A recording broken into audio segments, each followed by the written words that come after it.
2019, sur le Mont Beuvray, les entretiens de Bibracte réunissaient habitants, agriculteurs, artistes, élus et chercheurs pour soutenir une réflexion commune sur les motifs de notre attachement à nos lieux de vie et sur les conditions d'un mieux vivre ensemble. C'est peut-être là qu'a germé l'idée du collectif Chemin, là où l'on a pris le temps de s'écouter, d'exprimer la diversité de nos souhaits pour le futur et de comprendre les menaces vécues par chacun et chacune. Là où les paysages sont singulièrement apparus comme un commun précieux à défendre et sur lequel s'appuyer pour envisager le futur.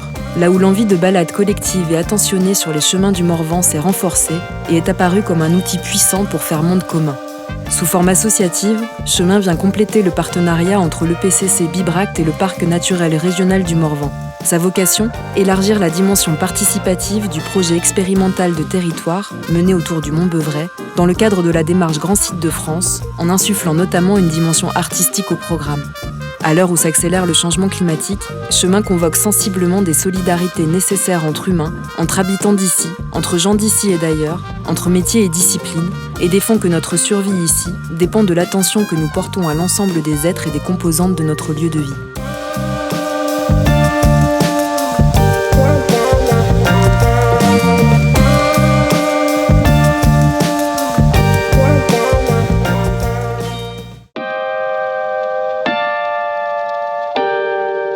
C'est une expérience d'aujourd'hui. C'est une aventure collective. Ça permet de rassembler. C'est un moment très étonnant, lié au confinement. Une sorte de laboratoire. Chemin, c'est un trait d'union. C'est un bel espace de jeu. Un moyen de faire se rencontrer des gens différents sur un même territoire et sur, on va dire, des questions qui sont partagées par tout le monde. Petit à petit, cette idée est née qu'il fallait ajouter aux deux outils institutionnels que sont Bibracte et le parc, qu'il fallait en ajouter un plus social, qui soit plus celui des gens. Pour imaginer ensemble des lendemains heureux. Et puis c'est aussi une formidable occasion d'avoir des moments culturels dans des lieux complètement décalés. C'est un peu un jeu de petits poussets, Chemin. Ça nourrit la façon dont j'appréhende la démarche Grand Site de France. C'est aussi une chambre d'écho par rapport au travail que l'on peut faire au musée ou sur les chemins de Bibracte. C'est vraiment une partie intégrante de notre équipe. Chemin, c'est effectivement une association, mais Chemin, en fin de compte, c'est plus que ça. C'est qui veut. Là, je vois une vache, c'est aussi pour les vaches. Cette histoire-là, elle regroupe des gens complètement différents, des agriculteurs, des habitants, des artistes, des scientifiques, des gens qui travaillent ici, des gens qui passent par là. C'est en fin de compte ce millefeuille de sensibilité, d'individus qui composent, on l'espère, un objet cohérent. Là, il y a quand même une équipe, encore une fois, c'est quelque chose qui est construit, ce qui est déjà aussi très, très intéressant, la constitution de cette équipe, de gens extrêmement différents. Un très beau projet qui est articulé sur les vrais enjeux, mais qui est porté par des institutions. Et ces institutions, aussi bonnes soient-elles, que ce soit Bibracte, que ce soit le parc du Morvan ou le département de la Nièvre pour une partie du territoire, sont des institutions. Il faut qu'on élargisse le jeu d'acteurs aux gens d'ici. Il y a encore beaucoup de choses à faire pour que ça devienne véritablement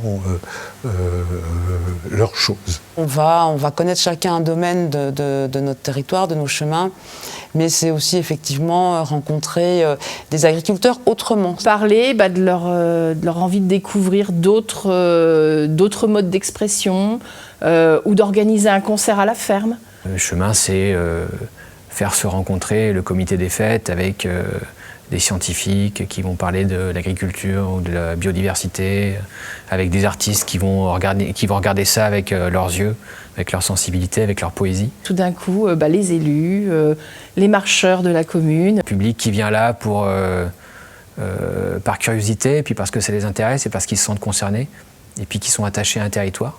Je trouve qu'il y a aussi cette dimension d'intime qui est en train d'émerger, qui est extrêmement intéressante. Mais c'est une démarche en fait. Dans ce que j'aime particulièrement, c'est que dans ce commun, il y a un respect des singularités de chacun.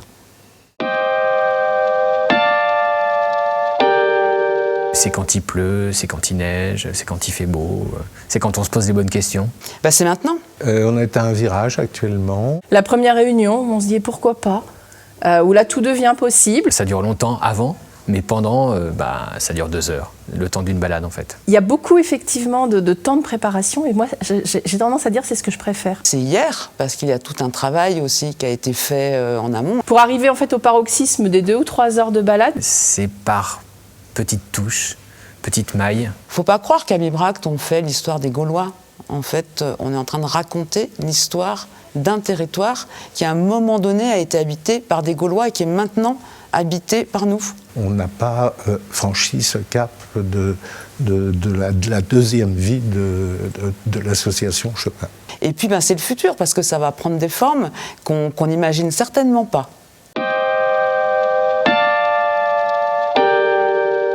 Avec 1 an et demi de recul, je ne vois pas comment faire sans Chemin aujourd'hui, sans tout ce que ça représente en termes de liens, en termes d'idées nouvelles. La façon, c'est de, par exemple, rencontrer des élus, rencontrer une association, rencontrer des agriculteurs en fait, qui ont une envie derrière la tête, qui ont envie de poser des questions, qui ont envie de faire découvrir un territoire, un élément du patrimoine.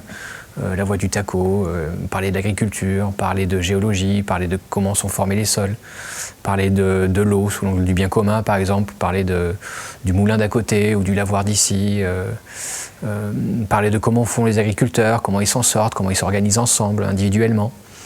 Et puis après c'est des réunions, c'est tissé petit à petit. C'est beaucoup de temps de parole, d'échange. Temps d'écoute, de concertation, de confrontation. Et là, en fait, on se laisse surprendre et ça permet vraiment de créer des lieux de rencontre, des moments de rencontre que je ne vois pas comment j'aurais pu faire sans, en fait. Ça donne de la liberté, je pense. Vraiment, ça donne de la liberté. Et puis on a une envie, en fait, quand on est plusieurs, en fait, l'envie, elle prend corps, elle se décuple, et ça donne de l'énergie, tout simplement. À une balade, à un accueil en résidence, à des ateliers. Le fait qu'il y ait des artistes qui, du coup, fassent une résidence chez des agriculteurs, qu'il y ait des photographes, des apprentis photographes et des photographes qui aillent prendre en photo l'eau ou les portraits de paysans. Et du coup, qu'il y ait vraiment ces interactions qui puissent se faire, je trouve que ça a vraiment beaucoup de sens et ça traduit en actions très très concrètes et qui marquent, en fait. C'est des moments qui vont nous marquer tous, que ce soit les acteurs de la démarche Grand Site ou les habitants du territoire. Beaucoup vont se souvenir du concert qu'il y a eu dans la stabule du Rebout, de la pièce de théâtre qui a été jouée sur les marches du musée.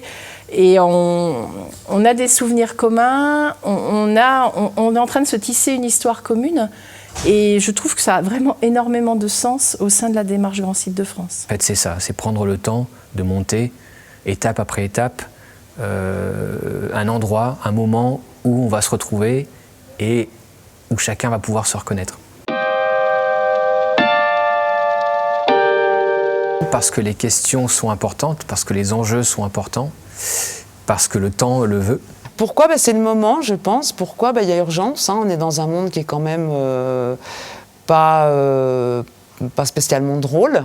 Ce qu'on sait, c'est qu'on a un mouvement de fond, de changement d'écosystème à accompagner. La beauté, c'est une réponse, la poésie, c'est une réponse. Mais là, on cherche aussi un endroit pour trouver un autre langage, faire varier un petit peu, faire bouger un petit peu le point de vue, essayer d'avoir un espace de côté quand nos oreilles sont plus capables d'entendre. D'apporter une dimension citoyenne qui n'existait pas. En fait, on fait tout ça pour que les gens se rencontrent et se retrouvent. Et pour créer du lien social, pour créer de la discussion, de la parole. Mais arriver à un machin qui soit ancré dans les problèmes du territoire et qui soit porteur de ce que les gens au sens large veulent pour leur territoire. Et en fin de compte, le meilleur endroit pour ça, ce sont les chemins. Parce que les chemins, c'est ce qui relie une commune à une autre, un endroit à un autre, c'est ce qui nous permet d'échanger, c'est ce qui nous permet de se retrouver. Pour moi, c'est vraiment une action politique de dire « Ok, on va quand même prendre du plaisir et on peut quand même le faire ».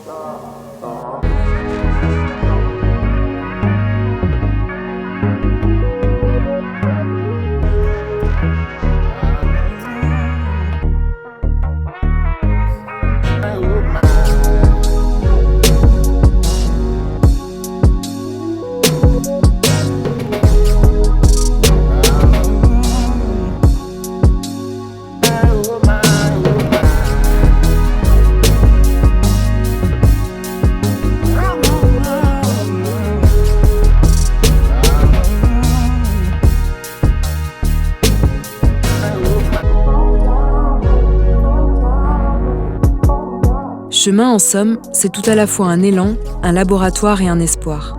Les visions pour son déploiement sont multiples et nécessitent un dialogue permanent avec toutes les facettes et tous les participants de notre lieu de vie. Si le degré d'incertitude dans lequel se trouve notre territoire agite nombre de contradictions, l'urgence de se fabriquer un horizon commun mérite parfois quelques désaccords à résoudre pour l'orientation des actions à mener, pour l'agenda à suivre.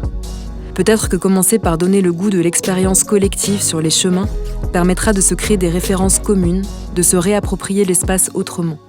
Peut-être qu'en l'état, se mettre en mouvement et arpenter nos paysages est le meilleur prétexte pour partager les enjeux qui nous concernent tous, pour se saisir des défis qu'il s'agira de relever. Le travail commence seulement, gageons que l'association saura s'adapter à ce qui s'annonce demain, dans 5 ans ou 10 ans, et qu'elle saura résister et créer un collectif inclusif, sensible et engagé pour que les chemins ne disparaissent pas, pour que perdurent ici des conditions de vie souhaitables et partagées par tous les humains et non-humains qui habitent ce grand site.